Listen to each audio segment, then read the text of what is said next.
அஸ்ஸலாமு அலைக்கும் ஃப்ரெண்ட்ஸ்.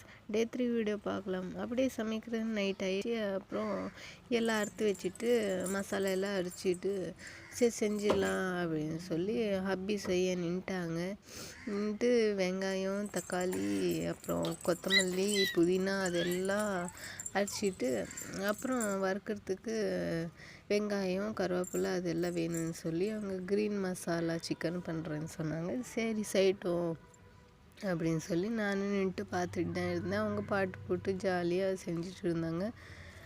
அப்புறம் மஞ்சத்தூள், அப்புறம் லைட்டாக உப்பு போட்டோம். கறிக்கு ஏறுற மாதிரி போடலாம், அப்புறம் வேணால் குழம்புக்கு ரெடியாக போட்டுக்கலாம் அப்படின்னு சொல்லிட்டு லைட்டாக தான் போட்டிருந்தோம் உப்பு, அப்புறம் போட்டுக்கலான்னு. அப்புறம் சில்லி பவுட்ரு போட்டோம்.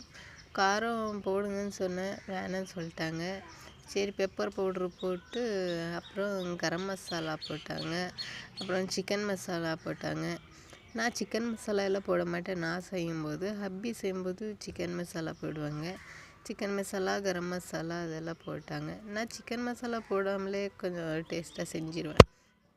ஹப்பியும் டேஸ்ட்டாக தான் செஞ்சுருந்தாங்க. அப்புறம் எல்லா மசாலையும் போட்டு புதினா, கொத்தமல்லி கொஞ்சம் டேஸ்ட்டுக்கு மேலே போடுவோம்ல கிரேவிக்கு, அந்த மாதிரி போட்டு லைட்டாக தயிர் போட்டு ஒரு 2 விசிலுக்கு விட்டோங்க.